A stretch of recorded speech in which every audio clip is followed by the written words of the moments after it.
It's time for part 2 of our Premier League grading. We've already looked at those teams that finished 20th to 11th, click the link in the top right corner if you missed that, but now we're going to move on to the top half as we round up grading every Premier League club. At the bottom of the top half this season was West Brom. Tony Pulis' side could have picked up a much higher mark here, almost dominating the best of the rest league for 2/3 of the season. But as soon as the Baggies got 40 points and looked safe, they seemed to down tools and stop playing. We're still going to have to give West Brom a B- for their efforts, because it was still a stellar season despite falling off the wagon late on, and it gives West Brom a great platform as they slowly develop and progress. Next up was Bournemouth, and we can't speak highly enough after the Cherries' second season in the Premier League. It was remarkable enough that they survived last season, and most expected Eddie Howe's side to suffer from the cliched second season syndrome, but that wasn't the case on the South Coast, breaking at the top half courtesy of Josh King's goals, who had the best season of his career.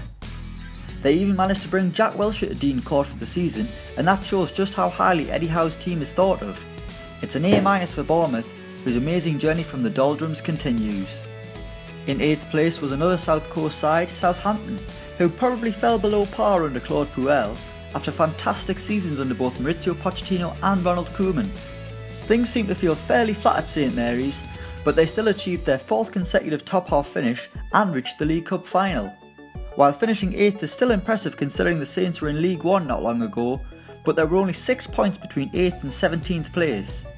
Southampton appear to have gone backwards under Puel, and it's only the lack of quality below them that saw them crack the top half again.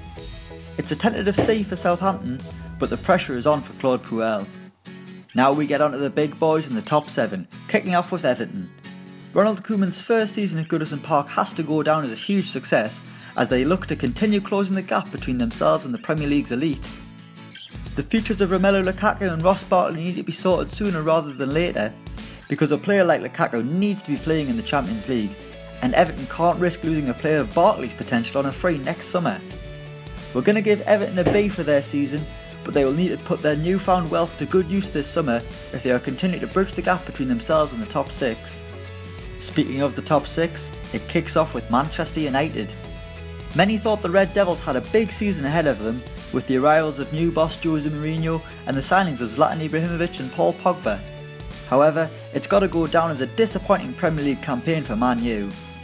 Their failures in front of goal were almost embarrassing at times this season, unable to turn draws into victories as they went on one of the most underwhelming unbeaten runs in recent memory. Mourinho's sides famously come good in the second season, but there is a lot of work to be done because right now Man U are nowhere near being title contenders. It's going to be a C- for United. In 5th place was Arsenal, and it was simply an awful season for the Gunners and Arsene Wenger. The disconnect between the players, manager and fans is clear for all to see as they fail to qualify for the Champions League, which has been the holy grail at the Emirates for far too many years. A vocal portion of Arsenal fans seem desperate for Wenger to leave the club, and it remains to be seen what the future holds for the Frenchman. After a disastrous season for the Gunners, they're getting a D-, although some will argue they should get a U. But at least they played all 38 games, so it would be harsh to give them an ungraded. It's not like they spelled the name wrong at the top of the exam paper. The top 4 begins with Jurgen Klopp's Liverpool, who we're going to give a B. The aim for the season was to get back in the Champions League, and they've done exactly that, despite leaving it late. Around Christmas time, it looked like the Reds were going to launch a title bid, with Klopp's heavy metal football proving to be too much to handle. However, the wheels slightly fell off with poor results against the smaller teams in the division, which is something Klopp needs to address next campaign. In 3rd was Manchester City, who will probably be slightly disappointed after Pep Guardiola's first season in charge. The Spaniard was the most wanted manager in world football, and City fans may have expected automatic success with the ex-Barcelona and Bayern Munich boss. It hasn't been so easy for Pep, whose side has struggled defensively throughout the season. There was no sustained title bid from the blue side of Manchester, so we're going to give them a C. We can't forget that it's a project that Guardiola has undertaken at Man City, and they're only going to get better as he builds his own team with his own philosophy.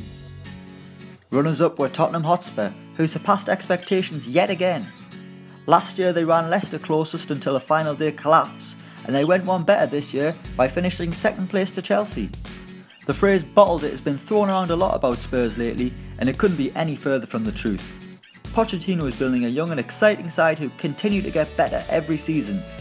Tottenham are getting an A- for their efforts this season, but Pochettino must keep a hold of his squad and add the right players to go one step further and lift the Premier League. But to call them bottle jobs is just ridiculous. And your Premier League winners for 2017 were Chelsea. After a dismal defence last season, Antonio Conte brought glory back to Stamford Bridge, 3-4-3ing his way to another league title. It looked like a foregone conclusion for most of the season, with Chelsea coping with any pressure they were under, consistently delivering every week to keep their rivals at arm's length.